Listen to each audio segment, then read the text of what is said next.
Geoff's Wonderland. Hello. Come in, make yourselves at home, sit down, stand up. I don't really care. I'm just glad that you're here for episode 102 of The Wonderland. I am your host, Geoff Healy, and by way of explanation, I'm an Australian singer-songwriter and full-time musician, lapsed Presbyterian, sometime comedian and amateur barista, with a talent for overthinking and forgetting things. And the really weird thing is that I usually remember pretty much all of the things that I've forgotten to remember to forget, which is awkward and confusing.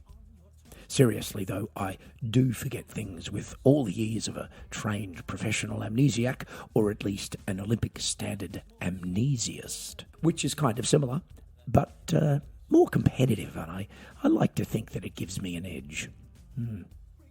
And yes, I do also excel at overthinking, and the only problem with that is that I tend to overthink the wrong stuff.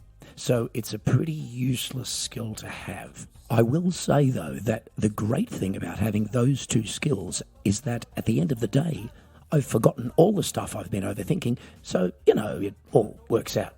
Yeah. Anyway, look, let's not dwell on unimportant things because I've got a show to do, and by Jove, whoever she is, I'm going to do it. Now, one or two of you might have noticed that it's been more than 2 weeks since the last episode dropped. Now, that's not an accident, but what I've decided to do from here on in, and I think this is a very good idea, is to basically produce a new episode and drop it just when I feel like it. It's kind of like having a thought in your head and you have to say it before you forget it, that sort of thing, right? So from now on, folks, the next episode, its timing will be a surprise. It won't be too far in the future, and it might be sooner than you think, but we're off the 2-week thing now. It's not every 2 weeks, it's not every 1 week, it's certainly not every day. It's every whenever I decide to drop an episode. So stay tuned, and I hope you like surprises because that's what it's all about. So, on the last episode of The Wonderland, I talked about mangoes and the dangers inherent in unintentional gardening. So, I'd like to announce that I'll be steering well clear of those two topics on this episode. Instead, I'd like to talk about an unexpected topic, one which has been much on my mind since I sat down on the sofa with a beer this afternoon, and which we are now going to explore, courtesy of your favourite segment and mine, Theory Time. Yo, you can't know what you can't know. I'm going to tell you what I think I know. And I know what I know. This is what I know. Theory Time. And welcome to Theory Time. Okay, I want to talk about boats and why, as a species, we're so intent on finding all sorts of ways to float on water in these things and do all sorts of different things in them at the same time. As in pretty much everything from, vacationing to procreating to farming to killing each other to risking our lives in high-speed sporting events. The list goes on. Even though we know full well that we can do all of those things a lot more easily and conveniently on land without the risk of drowning or catching a chill. And of course, the latest news is that self-driving boats have now become a thing, ahead of completely self-driving cars. Now, quite honestly, the way things are going, this obsession for doing things whilst floating on water will soon take us to the point where people will be looking for land experiences while at sea. Stuff like mountain climbing, hiking, Formula One racing, or even rally driving. It's just a matter of time. Now, I guess if you were a genuine floater, as in born on a boat and raised on one, you'd have to be given a pass. But I'm talking more about, the rest of us, those of us with no natural boat relationship to speak of, the landlubbers, the pretenders, the pseudo-floaters. What a lot of people don't realise, of course, is that the term pseudo-floater is indicative of a deeper and widespread societal problem. I'm talking about people who feel that they're floaters on the inside, but who've been born and raised on solid ground and thus forced to live their lives as grounders, despite their deepest inclinations to the contrary. Yes, I'm talking about closet floaters. Now, the alarming statistics on this phenomenon do, in part, explain the historic and growing human obsession with boats that I'm talking about. On top of that, you'll increasingly hear ordinary grounders using expressions like, whatever floats your boat, we're thinking of floating the corporation, I should buy a boat, and even someone left a floater behind, popping up mid-conversation and for no apparent reason. Now, sadly, there's no easy answer to this predicament. It seems that this is the way society is heading, and perhaps the best any of us can do is to take, swimming lessons, buy a decent life jacket and hope for the best. Or at least find a really good deal on a fiberglass dinghy. This is what I know. Theory time. That's it for this week's not entirely serious edition of Theory Time. It is nice to escape reality for a while, though, isn't it? Whether you're in a boat or not. Which is kind of what our next segment is all about too, I suppose, if music is indeed an oasis for the soul, as I like to think. Because, folks, here we are once again at Song of the Day. So, a few months ago, one of our Wonderland-approved artists, namely German prog rock band RPWL, released a brand new album. And although there are no songs about boats per se, it's nonetheless an excellent listen, and today I want to share with you a track from it. And this one is called Red Rose. Let's take a listen.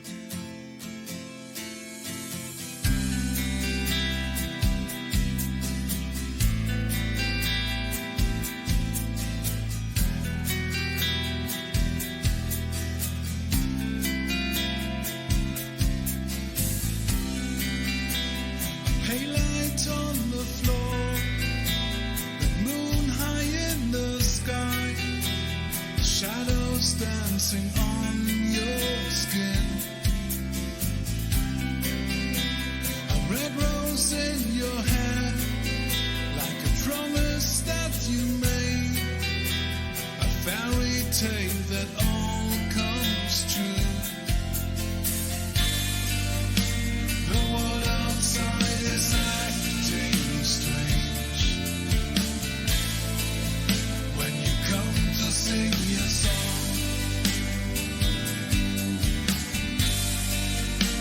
This melody will guide my way to bring you back where you belong. All my help appeared to fade, but down to your last breath, I know that you're my bride to be. Not a word we need to say in this night of 33. I'm your shelter from the storm. Hey, she said, come and help me out of here. I'm stranded without you by my side. Hey, she said, come and help me out of here. A chance for us and our undying love.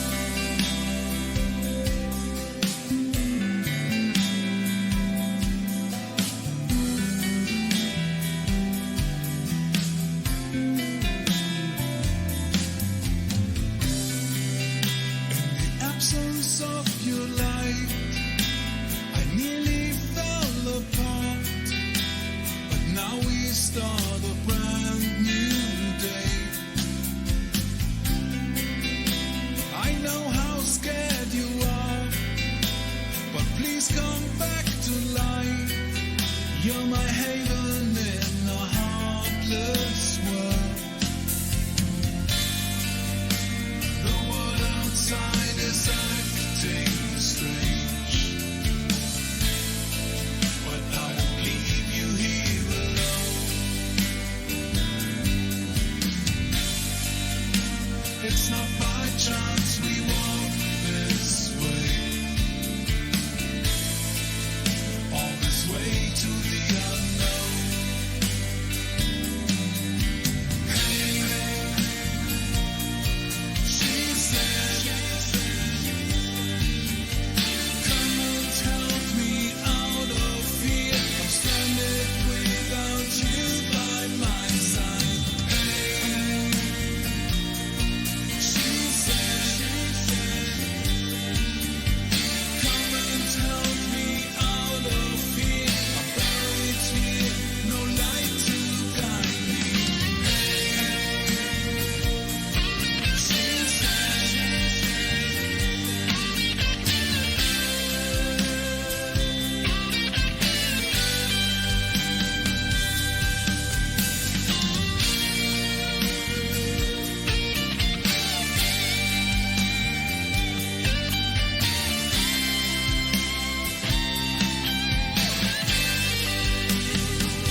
things prepared. So please come back to life. Let's show the world our undying love.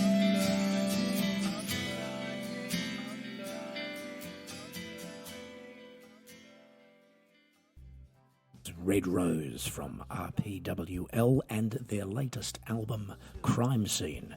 And you can hear the whole of the album and all of their other releases on any of the major music streaming platforms. So, there's an old saying that genius and insanity often coexist. And I believe that our next segment demonstrates that insanity can also do quite well on its own. Thanks very much. Yup, it's time again for Good Times with Big Geoff and Little Kev. Kevin, Geoff, are you there? you've got something to say. Geoff. Have you got something to say? You know, I do. You know, here's the thing. Are there words that that you know of? Like words that make you think of something other than what the word actually means? Like, I'll give you an example. Like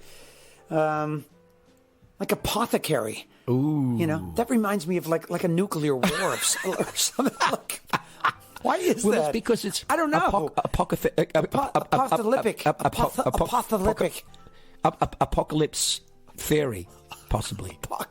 Apocalypse theory. Apocalypse. That means nothing. If you were Spanish and you said apocalypse, it would be apocalypse. Apocalypse. Well, don't you have to list? You got to list. Yeah, but you got to. It's let's see. Apothecary. Yeah, apocalypse.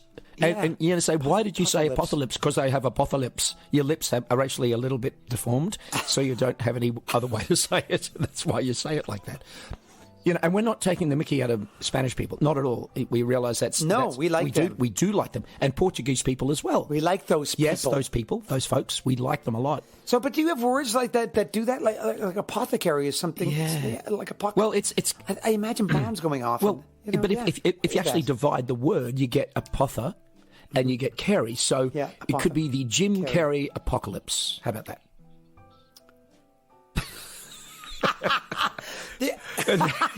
the apothecary. Yes, the end of the world with a rubber face.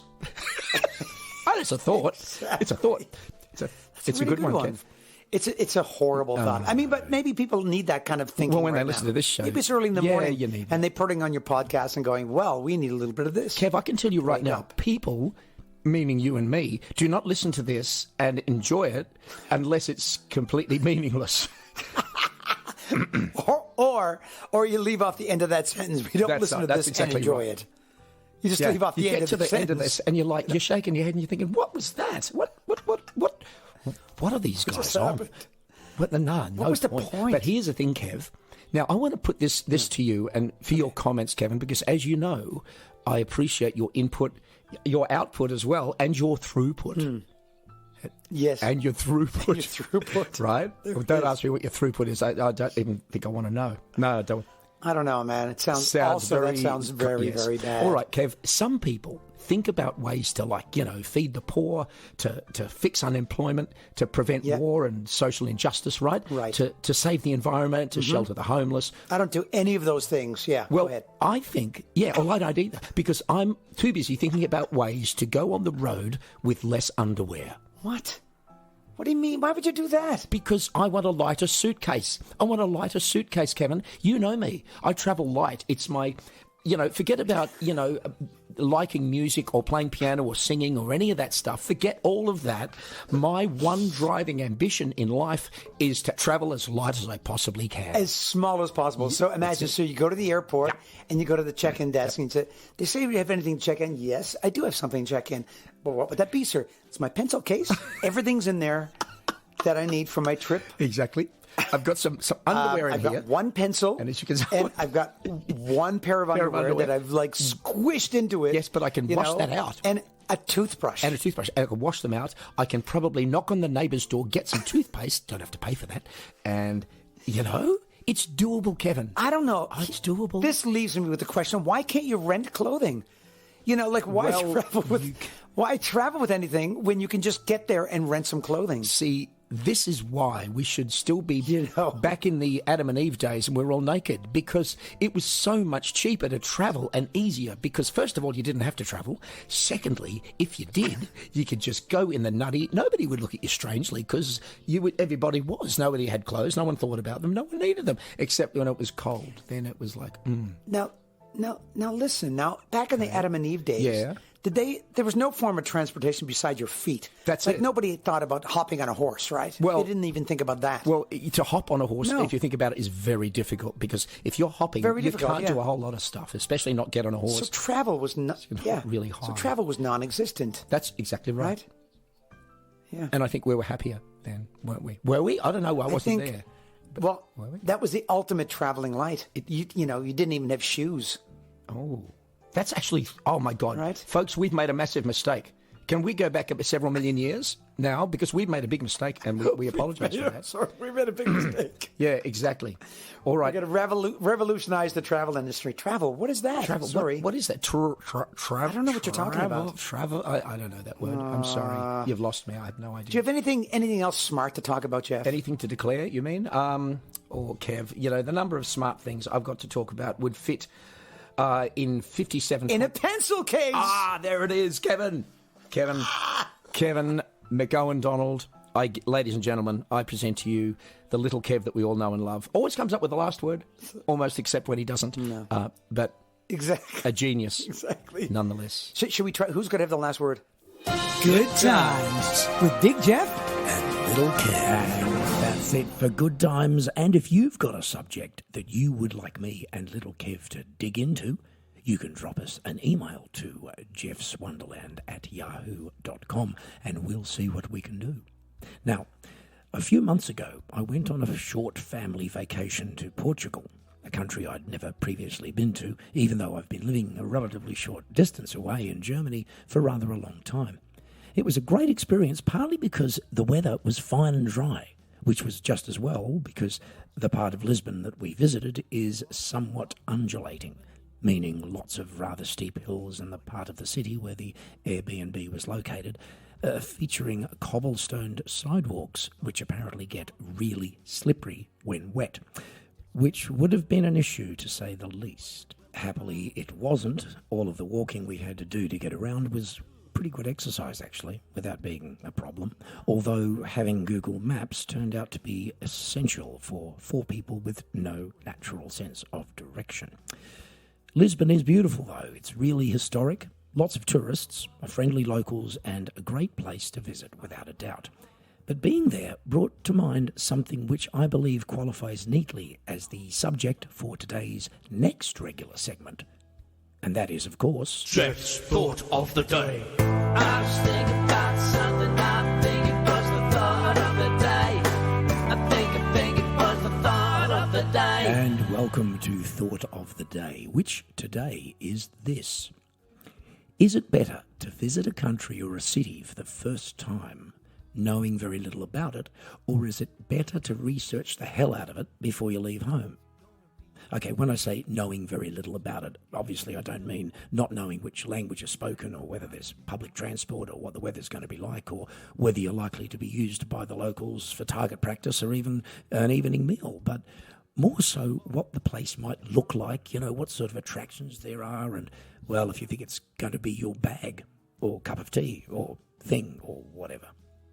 The thing is, I turned up in Lisbon knowing next to sod all about what the place would look like, other than a vague idea in my head based on the fact that the country has a long and very rich and interesting history, and that there was a point in time where the country's navigators were absolutely the bee's knees. And also, of course, that people in Portugal tend to speak Portuguese, which is kind of like Spanish. I mean, to me at least. And that is where port comes from as well. As in, vintage port, alcohol, port, that thing. Yes. Yeah, the stuff you drink, that's right. Yeah. But that's about it. That's all I knew. So anyway, all of this ignorance turned out to be bliss.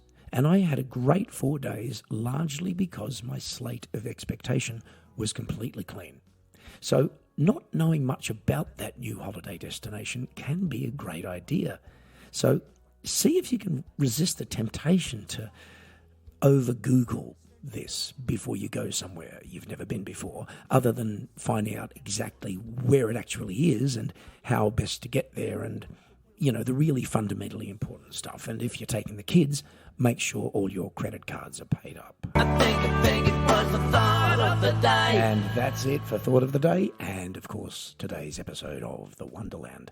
I'll be back again soon with another brand new episode, of course, and if you've enjoyed today's ride, please do leave us a rating if possible and spread the word, should you have friends, colleagues or family members who might also enjoy complete nonsense like this. And if you'd like to get in touch with me, you can do so via www.geoffhealy.com or jeffswonderland@yahoo.com. And if you want to get in touch with Little Kev, you might first want to invest in some kind of, hazmat suit. No, not really. Look, just as long as all your immunisations are up to date, I think you should be absolutely fine. Probably. For now, though, it's farewell time. And so it's farewell from me, Little Kev, and all of us here at Wonderland Studios. And don't forget, keep your eyes on the skies and, more importantly, on your podcast notifications for the next exciting episode of The Wonderland.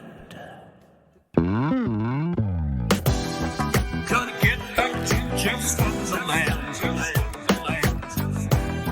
Gotta come back.